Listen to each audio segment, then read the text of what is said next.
Bismillahirrahmanirrahim.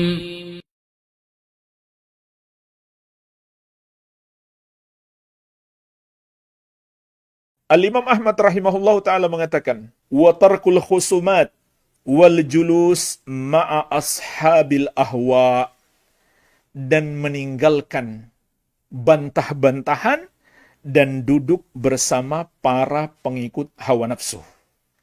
Ini termasuk jalan keselamatan dalam beragama.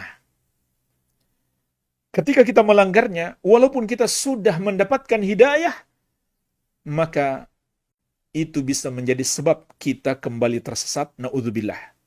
Yaitu, duduk bersama golongan-golongan yang menyimpang, bersama ahlul bid'ah, para pengikut hawa nafsu, yang beragama berdasarkan selera mereka saja. Menurut mereka ini baik, yaitu bid'ah hasanah. Kalau menurut mereka buruk, barulah bid'ah sayyi'ah. Itu namanya ashabul ahwa, pengikut hawa nafsu. Beragama hanya berdasarkan selera mereka. Tidak mengikuti dalil. Maka jalan selamat adalah menjauhi mereka. Tidak bermajelis dengan mereka. Tidak menjadikan mereka sebagai guru. Apalagi ini. Ini lebih parah. Kalau sekedar duduk-duduk dengan mereka dilarang oleh para ulama salaf dahulu, apalagi menjadikan mereka sebagai guru.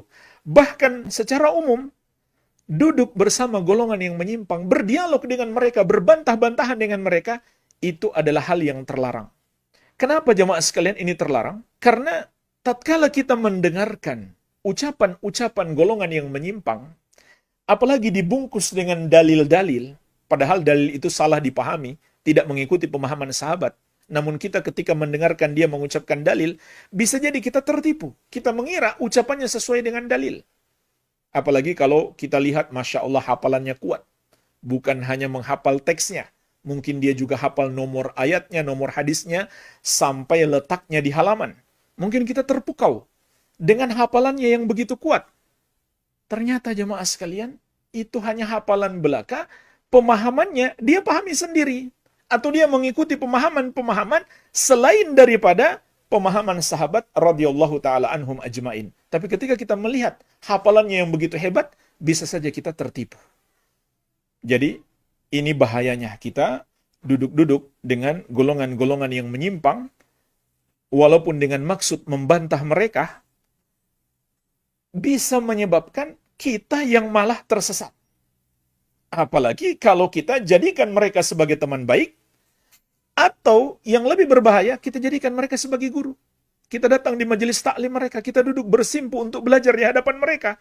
Maka ini dilarang oleh para ulama salaf dahulu. Dan dalil-dalil dalam Al-Quran dan Sunnah yang melarang hal tersebut itu sangat banyak. Di antaranya surat Al-An'am ayat 68.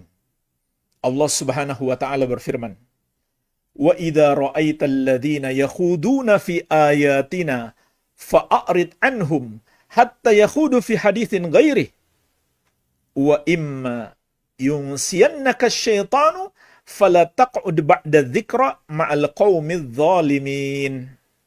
Dan apabila kamu melihat orang-orang yang memperolok-olok ayat-ayat kami, maka tinggalkanlah mereka sehingga mereka membicarakan pembicaraan yang lain.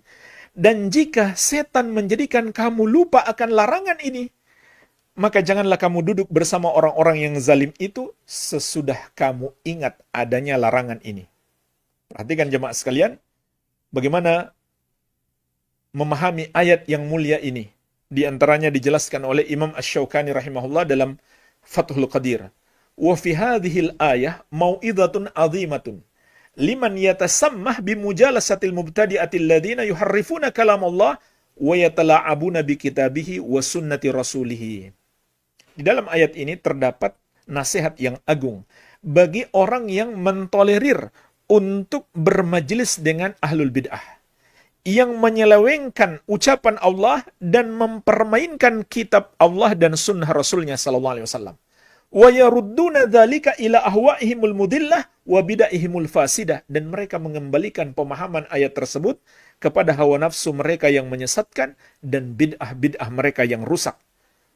Jadi jemaah sekalian, Imam Asy-Syaukani rahimahullah menjelaskan makna mereka memperolok-olok ayat Allah di antara bentuknya adalah menyelewengkan maknanya.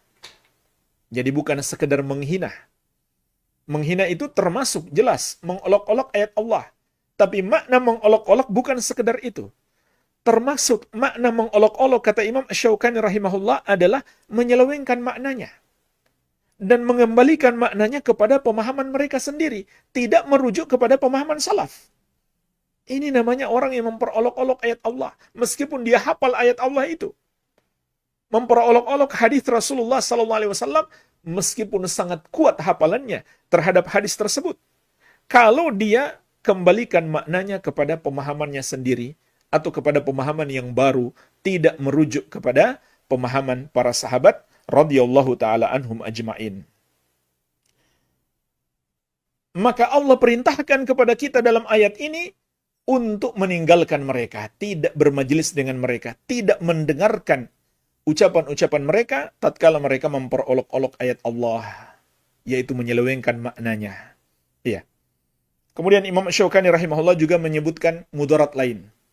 Fa innahu idza lam yunkir alaihim wa yughayyiru ma hum fihi fa aqallul ahwal an yatruka mujalasatahum wa dzalika yasirun alaihi ghairu asir. Sesungguhnya ketika seseorang duduk bersama mereka, tidak mengingkari mereka, tidak pula berusaha merubah pemahaman mereka, maka minimalnya dia harus meninggalkan bermajelis dengan mereka. Dan itu mudah, tidaklah sulit. Cukup tidak hadir. Jadi mudah, bukan hal yang sulit. Wa qad yaj'aluna hudurahu ma'ahum ma'atanazzuhihi amma yatalabbasuna bihi syubhatan yushabbihuna biha 'alal 'ammah. Dan walaupun dia bersih dari pemahaman mereka yang rusak, namun kehadirannya mereka jadikan sebagai syubhat untuk menipu orang-orang awam. Jadi orang awam melihat kita hadir, bisa jadi mereka mengatakan, oh kawan saya yang katanya sudah hijrah kepada sunnah, ternyata ikut hadir di majelis Ustadz Fulan. Berarti Ustadz Fulan itu bagus. Padahal Ustadz Fulan tersebut ternyata tidak mengikuti manhaj ahli sunnati wal jamaah. Tidak mengikuti akidah generasi salaf. Tapi dengan hadirnya kita di situ, mungkin ada orang yang berdalih dengan kehadiran kita untuk ikut hadir. Maka tanpa sadar kita menyesatkan orang lain. Fayakunu fi hudurihi mafsadatun zaida ala mujarradis sima'il munkar. Maka dengan kehadirannya terdapat tambahan kerusakan atas sekedar mendengarkan kemungkaran. Maksudnya, mendengarkan kemungkaran itu saja sudah salah. Apalagi kalau kita diam saja. Dia menyelewengkan ayat Allah, menyelewengkan hadis Nabi SAW, lalu kita dengarkan, itu dosa. Kalau kita diam saja, maka dosa kita semakin besar. Di samping itu ada mudarat lain, yaitu kita bisa menipu orang. Ini tambahan kerusakan, kata Imam Asy-Syaukani rahimahullah. Kita bisa membuat orang mengira bahwa majelis tersebut memang bagus. Karena banyak yang hadir. Jadi secara tidak langsung kita menolong mereka menyebarkan bid'ah mereka. Jemaah sekalian, di masa dahulu sesungguhnya banyak contoh. Jangankan orang awam, ada orang berilmu pun tersesat. Ketika dia mencoba untuk bermajelis dengan golongan-golongan yang menyimpang. Diceritakan oleh Imam Az-Zahabi rahimahullah tentang salah seorang ulama bermadhab Hambali, Ibnu Aqil Al-Hambali rahimahullah. Kanu yanhaunahu an mujalasati al-mu'tazilah. Para ulama Hambali melarang beliau untuk bermajelis dengan orang-orang Mu'tazilah. Salah satu golongan yang menyimpang. Di antaranya dalam nama-nama dan sifat Allah. Mereka menakwilkan sifat-sifat Allah sesuai dengan akal mereka. Wa ya'ba hatta waqa'a fi habailihim. Ibnu Aqil menolak. Sampai akhirnya dia terjatuh dalam pemikiran mereka. Wa tajassara ala ta'wilin nusus. Dan dia pun berani menakwilkan nas-nas sifat Allah yang tidak pernah dilakukan oleh para sahabat Nabi Muhammad SAW. Jadi ini ajaran baru. Menakwilkan nas-nas tentang sifat-sifat Allah. Allah kabarkan Allah istiwa di atas arsy, mereka bilang bukan maksudnya istiwa, tapi istila. Allah berkuasa di atas, Allah tidak di atas. Ini ajaran baru. Allah mengabarkan Allah memiliki tangan, mereka mengatakan maksudnya bukan tangan, itu kekuatan. Nggak ada tangan Allah. Ini penafsiran baru, nggak pernah diucapkan oleh para sahabat Nabi Muhammad SAW. Maka tatkala dia bermajelis dengan mereka, pada akhirnya dia pun mulai berani mengikuti ajaran mereka, menakwil sifat-sifat Allah dengan penakwilan yang baru yang tidak pernah diucapkan oleh para sahabat. Nas'alullah as-salamah, kata Imam Az-Zahabi, kita mohon kepada Allah keselamatan. Kemudian Ibnu Aqil pernah mengatakan, bagaimana beliau beralasan awalnya, sehingga beliau menolak kawan-kawan beliau yang melarang perbuatan beliau tersebut. Wa kana ashabunal hanabilah yuriduna minni hijrana jama'atin minal ulama wa kana dzalika yahrimuni ilman nafi'an. Lihat bagaimana beliau beralasan awalnya. Para sahabat kami, para ulama al-Hanabilah, menginginkan dariku untuk meninggalkan sekelompok ulama, maka itu akan membuat aku terhalang mendapatkan ilmu yang bermanfaat. Ulama yang beliau maksudkan adalah para ulama Mu'tazilah. Betul, mereka ada ilmu pada sebagian permasalahan. Tapi mereka juga mengajarkan pemahaman-pemahaman yang menyimpang. Maka para ulama Hanabilah, teman-temannya melarang beliau. Namun beliau bersikeras untuk mengikuti majelis tersebut dengan berprinsip ambil baiknya, buang buruknya. Tapi apa yang terjadi? Beliau malah tersesat.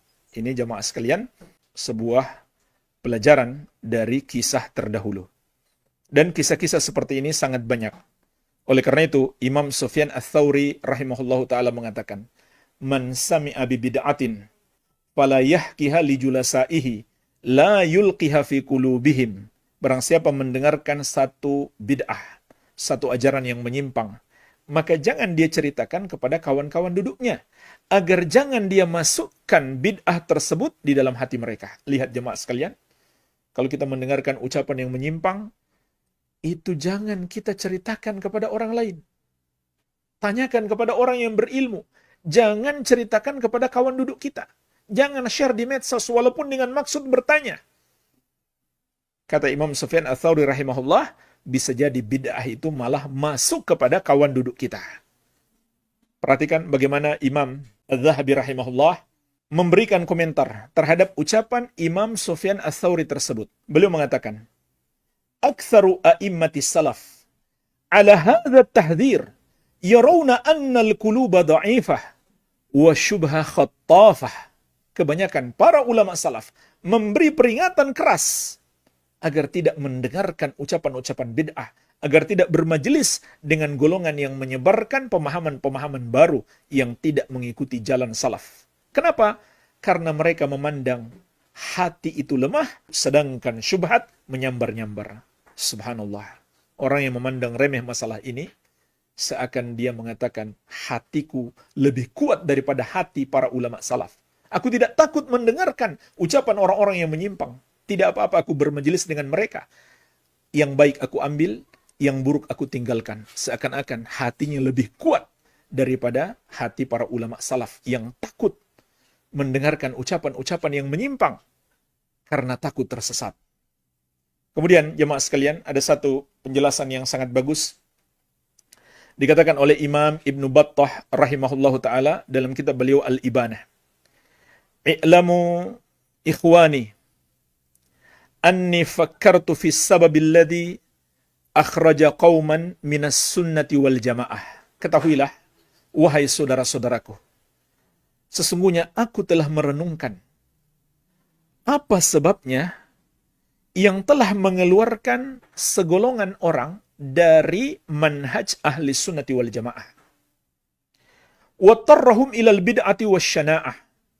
Dan menjerumuskan mereka kepada bid'ah dan keburukan. Wafataha babal baliyah ala afidatihim. Dan membuka pintu musibah terhadap hati mereka. Rusak hati mereka karena memiliki akidah yang menyimpang. Wahajaba nural haqqi an basiratihim. Dan menghalangi cahaya kebenaran dari pandangan hati mereka. Fawajadtu dzalika min wajhain. Maka aku dapati sebabnya dari dua sisi. Inilah jemaah sekalian, dua sebab terbanyak yang menjerumuskan manusia dalam kesesatan. Ahaduhuma, yang pertama adalah al-bahthu wat-tankir wa kathratus su'al amma la ya'ni wa la yadurul muslim jahluhu wa la yanfa'ul mu'min fahmuhu. Membahas, mendalami, dan banyak bertanya tentang sesuatu yang tidak bermanfaat bagi seorang muslim, yang bukan urusannya, dan tidak membahayakannya kalau dia tidak tahu. Tidak pula bermanfaat bagi seorang mukmin kalau dia memahaminya. Ini sebab yang pertama. Suka membahas, mendalami hal-hal yang nggak manfaat. Kalau kita nggak tahu pun nggak membahayakan kita. Kalau kita tahu nggak bermanfaat bagi kita. Ini hati-hati. Kita bahas secara mendalam, padahal kita nggak tahu pun nggak berbahaya. Kita tahu pun nggak bermanfaat. Ini sebab yang pertama. Wal akhar, yang kedua adalah mujalasatu man la tu'man fitnatuhu wa tufsidul quluba suhbatuhu. Bergaul dengan orang yang tidak aman dari fitnahnya dan bersahabat dengannya dapat merusak hati, yaitu golongan-golongan yang menyimpang, yang menyebarkan pemahaman-pemahaman yang bertentangan dengan jalan Rasulullah SAW dan para sahabat radhiyallahu taala anhum ajma'in. Bergaul dengan mereka, mendengarkan ucapan-ucapan mereka, apalagi menjadikan mereka sebagai teman baik, lebih berbahaya lagi menjadikan mereka sebagai guru. Ini kata Imam Ibnu Battal rahimahullah, di antara sebab terbanyak manusia itu tersesat setelah mendapatkan hidayah. Maka ini termasuk jalan keselamatan, menjauhi golongan-golongan yang menyimpang. Jangan mendengarkan ucapan-ucapan mereka. Sama saja, apakah di majelis mereka, atau di medsos mereka, di YouTube mereka, jangan dibuka. Walaupun kita cuma ingin mencari tahu karena lagi viral, jangan. Itu bukan jalan yang ditempuh oleh para ulama ahli sunnati wal jamaah. Kita bisa kena syubhat, nanti kita repot sendiri. Hati kita menjadi goncang karena terkena syubhat.